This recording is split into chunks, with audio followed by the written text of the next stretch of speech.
solo work on the side. Any update on his status for the weekend? Yeah, I mean, right now it probably doesn't look good for the weekend, but we'll see how he feels after today. So he was able to run today, which is a little bit earlier than we thought, so we'll see. Dempsey and Valdez still expected to be all good to go? Yeah, they trained. We're still alternating their training a little bit, but they were both able to train through the majority of training. Obviously the goals are one thing, but what else have you seen from Jordan as he continues to sort of progress here as a professional?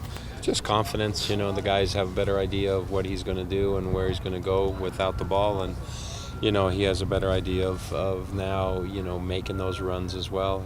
Both his goals have really come from the right, and just his understanding of when to come inside has gotten better.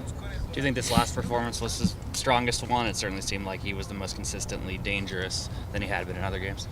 It's like I said, we don't want to heap pressure on him. I think he's getting more confident. He's learning what needs to go on. He's still very young in his pro career. 7 MLS games in, and he's figuring it out. After the game, you had mentioned that maybe you were looking for a little more initiative from some of your players to kind of spot the problems that Colorado was giving you and adjust to them, and that you can't do that since you don't have timeouts and so forth. But can you kind of explain maybe a little bit more on how much discretion they have, and even if it can be counterproductive maybe for one person to sort of go off on his own and try and solve something? No, soccer is a very different sport. It's the beauty of the sport, is because you don't have timeouts, and so as a result of that, things change on the fly. There's no two plays that are ever, alike. There's some similarities, corner kicks, obviously, and free kicks and things like that. But when you really look at build-up, sometimes the defender's in a different position, your teammates in a different position. So it's a very spontaneous sport, a lot more like basketball in that regard, and except you have even more options. And so what you're looking for from your players is just that ability to make that decision at the right time.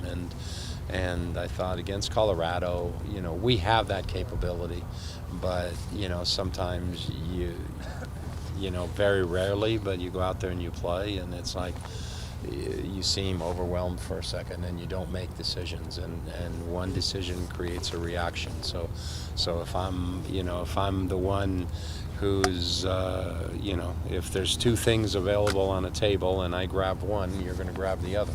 If I stand there and look at it and I don't make a decision and you're waiting for me to make a decision, we both stand there and do nothing. So it's that kind of a thing, and that's the way the sport of soccer is. You need that one decision that creates a reaction then behind. And I thought in the Colorado game sometimes we became passive in that regard, and it's just about being more aggressive on making our decision, and then the other players recognizing that decision and doing what was appropriate to it. And then the fine came down on Brad today. You heard his explanation that he was kind of looking for the ref just to talk to him. Should the ref have done that? And I guess is maybe taking the first yellow for the team leadership and the second one kind of less so? Obviously don't want players to get red cards, and especially red cards for arguing with the referee. I think Brad understands that as well. Certainly there was a frustration level there, in the calls the referee was making, missing the tackle in midfield and the offsides call, that wasn't made as well. But, every referee has his own dynamic, and you got to understand that. And it was just one of those things where, you get into the emotional and the heat of it, and you make a mistake. Theoretically, does the captaincy give him more leeway to be explained things to? Oh, I don't know. The referees will tell you one thing one week and another thing another week. There's referees you can talk to.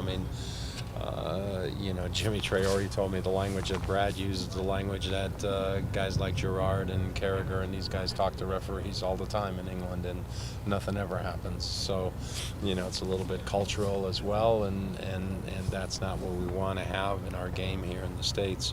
So, but certainly I think referees who will talk to you a little bit and explain things I think go a long way in regards to the players having a good feeling about them. When a referee says, I don't have to explain anything to you, kind of a thing, then it builds a bridge between the players and the referee. But that's just my opinion.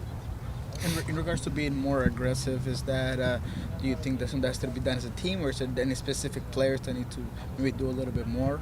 It's not necessarily being more aggressive, it's just making decisions, and I think it's just as a team right now we have to be better at that, and today what we tried to do at training was making sure people stepped and other people, reacted to that, and so, the same thing with the movement off the ball. So it's just making that first decision. And also, Valdez hasn't been able to really contribute as much. What have you seen out of him? What's been your message towards him? Well, Nelson's the kind of guy that, he wants to be 100% healthy, and he's not a kind of guy who's going to go out in the field at 70% and say, okay, I'll try and give you 70% and see what that leads. He's either all in or he's not in, and so we got to wait for him to feel 100%. He's looking ahead to this weekend. The defending Eastern Conference champs come to town riding on kind of a hot streak. What do you guys expect from the Crew? Well, obviously it's going to be a good game. They're a good team. They got to the MLS Cup last year. Gotten off to a little bit of a slow start, so similar, but we're at home, so it doesn't matter who we play. We're at home. We need to make our home our fortress, which we plan on doing, and which we've done the last couple of games, and we've got to continue to do that. So we expect a tough game because they're a good attacking team. They've got some good physical qualities on their team. They play an aggressive brand of soccer where they go at you, but that also leaves them exposed at times.